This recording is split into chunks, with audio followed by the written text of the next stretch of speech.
This is the Roots and All podcast, and I'm your host, Sarah Wilson. Join me as I talk about all aspects of gardening with some of the top horticulturists from around the world. Hello and welcome to Roots and All.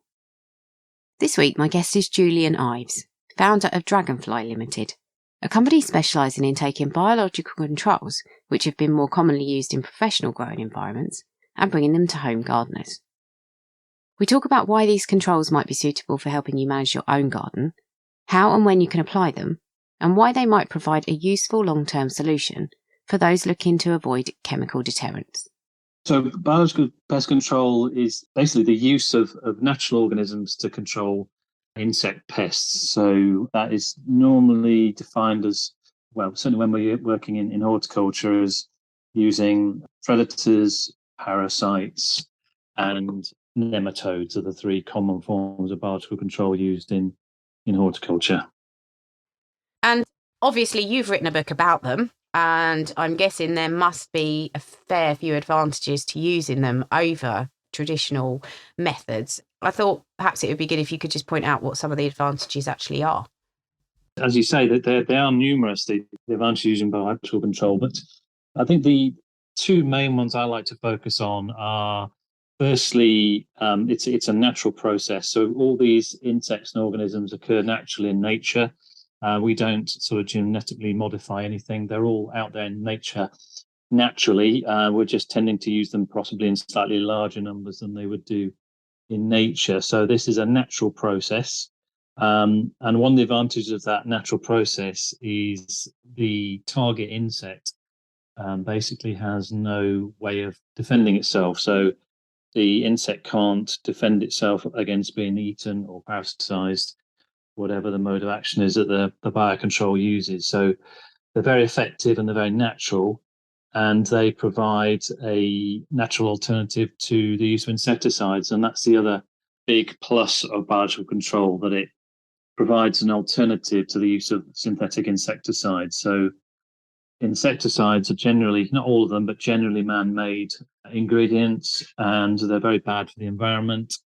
And also, they are not actually very effective. So with an insecticide, the insect that's been used against eventually does build up resistance to it. So the more you use insecticide, the more resistant that the insect pests become against it. So it is more efficient using biocontrol than insecticides. I guess nothing is perfect. Is there anything that you need to look out for in terms of drawbacks of using them? I suppose that there is, if you sort of Googled it and went on the internet and things, you might find bad examples of biological control. For instance, things like myxomatosis in rabbits and other things have been introduced to countries when they shouldn't have been introduced. But in horticulture, they're very regulated. So we're not allowed to introduce biological controls that are going to cause a problem in the environment. If you have, for instance, a non-native species of a particular insect introduced into the wrong environment, that could cause a problem. But that doesn't happen in our sector because it is regulated. That's interesting. So if you had the potential for a predator to kind of escape into the wild, as it were, and then run riot through the countryside, obviously you are doing tests, but I guess the tests can't be exhaustive. How long would you monitor that kind of organism for to check that it was okay and it wasn't going to have any detrimental effects? And how do you do that exhaustively? Well, firstly, most of the insects we work with are native. So the general rule of thumb is that in the UK, we try and work with native insects. Occasionally, pests come along that we haven't got a solution for. And these are often pests which have come into the UK through global warming or through the movement of plants in international plant trade. So they're not native pests to the UK anyway. So we have to come up sometimes with non-native solutions. And the process really is monitored and governed by DEFRA. So it is a government guideline and government rules that we have to follow. And the general rule is, if the insect we want to introduce in the UK can't survive a UK winter or an English winter, I say English because the devolved authorities have different rules per country. So they would talk about England. If that insect is proved that it can't survive an English winter, then that makes it more likely that DEFRA, if we talk about England, will issue what we call a release license. So we can get a license for introducing that particular biological control for a particular pest.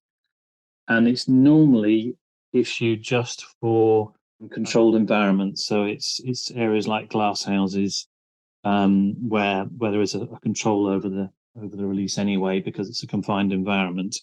We don't often get release licenses for sort of a general release into nature as such. It's generally in a glass house situation. And yeah, there are tests carried out over a number of years with actual bioproducers proving that particular insect will not survive an English winter. And do you happen to know what the standard is for an English winter, what they classify it as? Well, it's really just judging whether that insect survives, so that they will carry out experiments in controlled environments and experiments with various temperatures. And I don't have the temperature range in my head, but they will test whether that insect can survive that temperature range. And if it can, then obviously the license won't get released. But I haven't got to hand or in my head particular details and temperature ranges. But generally, it would be things like frosts. And if an insect could survive a freezing or a frost situation, would determine whether it's able to survive. Yeah, I mean, that in itself is an interesting thought, because obviously the weather is changing such a lot at the moment, particularly in the south of England. So yeah, interesting. It is. It's a sort of hot subject, really, because on one side you have the sort of invasion of non-native insects happening all the time. Things like box tree moth have come into the UK very quickly over the last few years, and we don't have any solutions for it, other than sort of nature adapting to those pests. And there's lots of other examples of non-native pests arriving. And do you take the view that you have to bring in the non-native controls, or do you keep those out? It's a difficult subject to know the right answer. Very tricky, I imagine, to navigate. Is there any chance of these insects that you introduce causing damage in their own right to plants, or even if not necessarily the plant that they've brought in to kind of, in quotes, protect, but other plants that might be in the vicinity? No, they're not. They're totally targeted on the insect pest, or a range of insect pests that they're being introduced against. We would never introduce something that would actually harm plants or feed on plants. That's a definite no. No. Thinking about that, then, I guess there are going to be different types of insects and organisms that could be used to control unwanted insects. Do you break those down into categories? Yeah, with certain insect pests, you sometimes need more than one control. So you may find that you're using several different predatory mites, for instance, or combination of predatory mites and little parasitic wasps, or even with nematodes as well. So it's not as simple as having one insect for one pest. Sometimes you need several insects to control different stages of the life cycle of the pest. And yeah, it's how to categorize those is really pest by pest, really. Okay. I'm assuming then, next question was, how many applications might you need of a particular thing? Is it a general rule of thumb that you'd need to apply the controls once a year, or do most things that you're trying to control have multiple breeding cycles, for example? That's a good question. I mean, this is where we differ vastly from sort of traditional insecticide treatments, because normally, people would come along and spray their insecticide and expect things to drop dead, and that's job done. It's very different with biological control. What we're trying to do is we're trying to build up a sort of ecosystem of beneficial insects to kill the bad insects. That can take a little bit of time. Sometimes we can achieve that very quickly with maybe one or two introductions. Sometimes it needs more regular introductions. So again, it is really by pest. The exception to the rule would probably be with the use of nematodes. Nematodes are sometimes quite quick acting, so sometimes we can just get away with one application of a certain insect pest. But generally, with biological control, you would need to apply more regularly than you would do, say, with the use of insecticides. And is there any merit to thinking longer term about the ideal conditions for your biological control species, so that you might establish a population of them or provide the correct ecosystem for them to thrive even after you've done your applications? There definitely is. I mean, this is another advantage of biocontrol, that you certainly in a confined environment like a glass house, you could build up your own ecosystem where you've got maybe just a low level of pest, but you've also got a low level of beneficial insects in there. So you kind of get a balance. So what I try and encourage customers is to try and build up that ecosystem and maybe to be a little bit more tolerant of pests in the sense that, don't go for the sort of scorched earth policy. I'm not going to tolerate any pest at all, because sometimes it's good just to have a little bit of pest there so that you can build up those beneficial insects. And then if you get to a point where you've got a nice balance, then you've got a good ecosystem working, and you can maybe just reduce biological controls if you get a flare up of a new pest or a certain pest goes out of balance, which sometimes happens with different temperatures. So you may find there's a period of warm weather and a particular pest increases, and you might need to top up the beneficial insects. But generally, the ideal scenario is to build up an ecosystem where you've got beneficial insects acting on their own and alongside a little bit of pest. When I was learning horticulture, there was an awful lot of books on the subject and information about various things that might trouble your plants. And I think I was absolutely terrified because on reading these books, I thought, oh God, the first sign of black fly, I've got to get rid of it, or white fly, or red spider mite. And I was actually terrified. And I thought, God, I really need to deal with these things before they get out of hand.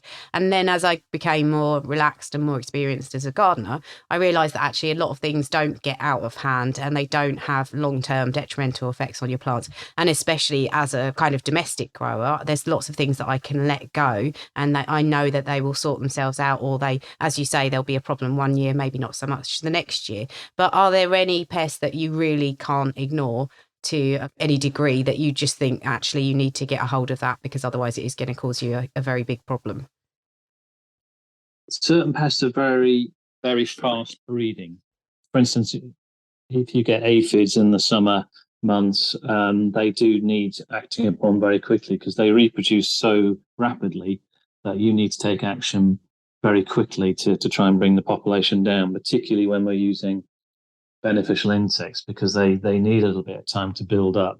So monitoring is a really important part when using biological control, to monitor those pest levels, to try and introduce your beneficial insects as early as possible in that pest infestation to give them a chance to catch up. It's not so realistic to expect them to quickly control a big infestation of something like aphids or whiteflies very quickly. It takes them time to get going. So with biocontrol, monitoring of pests is probably even more important than when you're not using biocontrol, because we like to get the biocontrols in where possible quite early.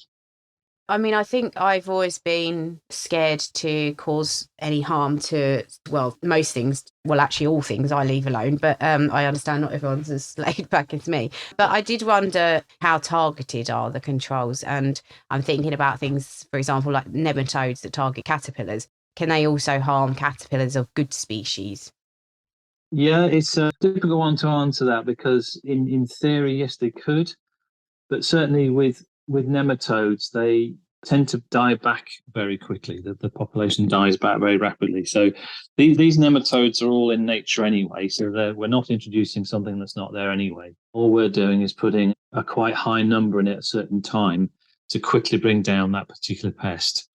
But once they've controlled that pest and they haven't got another host close by to attack, then they actually don't survive very long and they die back to a sort of normal level. But if you applied them directly against something like a butterfly caterpillar, we couldn't guarantee that they wouldn't harm them. But that's not the way we're going to use them. We're only going to target them against caterpillar species of moths that we don't particularly want to be here. So you do have to be targeted with them. But I don't think with nematodes, especially, there is a danger that they will sort of expand and become a permanent threat to other species of caterpillar that we don't want them to attack. And that's certainly something that organisations like DEFRA have studied in the past, to make sure that that's not going to be a problem. I think some people have preconceived notions that you need to have, especially if you're, for example, taking nematodes again, when you order them, you need to be fairly quick acting with them once they've arrived. You might need to keep them in the fridge. Some people, I think, maybe have the notion that they need to be deployed indoors and in relatively high temperatures. Are they that fiddly, or is it some and some? Does it depend on what you're trying to achieve? It does depend on what you're trying to achieve. I think with biological control generally, it is easier to use indoors. So in glass houses and in conservatories, polytunnels, that type of thing, because you have that confined environment and you can monitor and control that environment easier and keep the insects where they need to be. It's a bit more difficult outside because you don't really know where these insects are going to move to, and you can't influence any things like temperature very easily. So generally, biocontrol inside is easier, but outside that is the new area, if you like. So we can use them quite easily outside in certain situations. And again, going back to nematodes, they are the best example of that. So nematodes are now very commonly used against things like slugs and vine weevils and even leather jackets and chafer grubs and turf now. And they are used very commonly now outdoors and used very well. And in fact, if you take the example of leather jackets and chafer grubs, there are actually no chemical options for gardeners, even if they didn't want to use nematodes. All those chemicals have now been withdrawn. So the only option they can do is to use nematodes. So although we've got less of an armory, if you like, for outdoor use, there are certain pests and certain bios that are very effective outdoors. I can imagine why they would be really useful in a professional setting or large scale, but obviously home gardeners can make use of them too. You've probably touched on some there, but what would you say are the more useful in a domestic setting, and what would people find particularly helpful in general in gardens? What tends to be the biggest problem that people come to you looking for solutions with? It's quite often useful to look at things like the RHS top 10 pest list to get an idea of that. When you look at that list each year, there's normally a number of candidates which pop up every year, and some of those we can control very easily. And yeah, slugs is normally in that top 10 or top 5 or even number 1 sometimes. And slug nematodes are easy to use outside.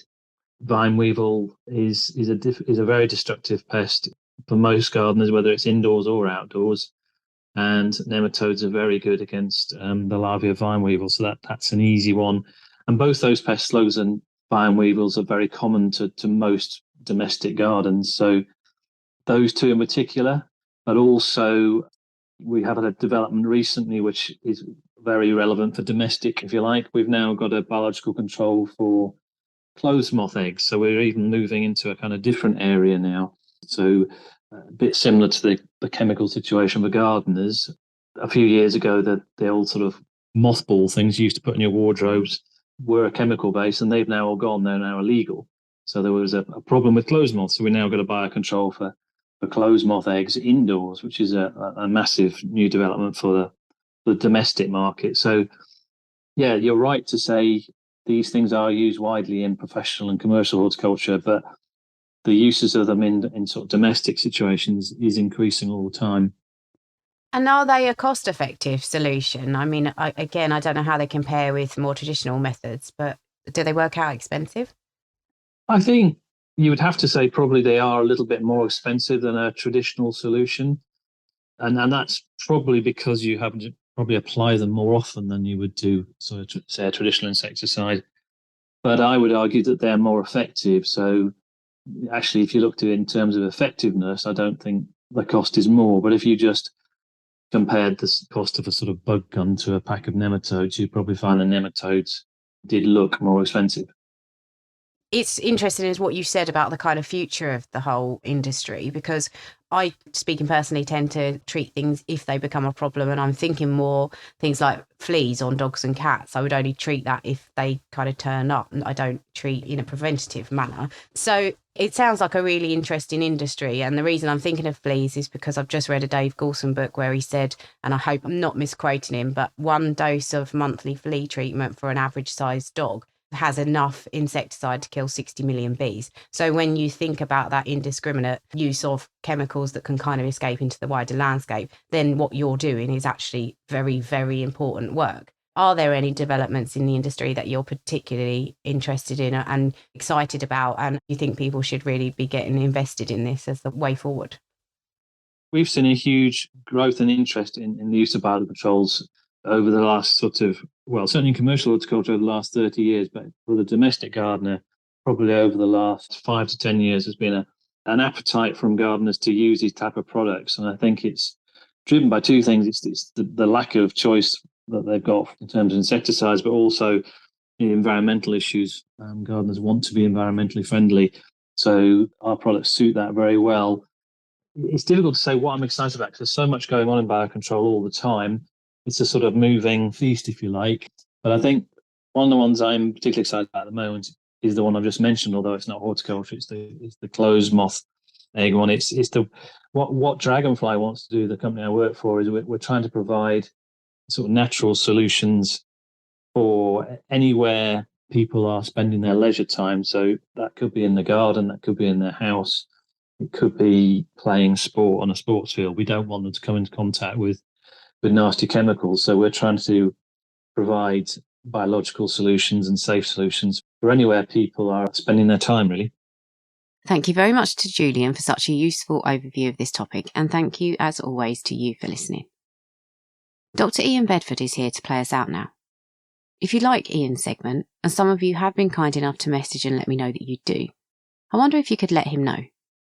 He is kind enough to make these recordings and to allow me to use them, and I know a lot of you do enjoy them very much. So if you'd like to reach out and show Ian your appreciation too, he is at Dr. Ian Bedford on Twitter. I'm sure he would love to hear from you. With summer over and autumn well and truly underway, the frenetic buzz of insect life within our gardens would have sadly come to an end.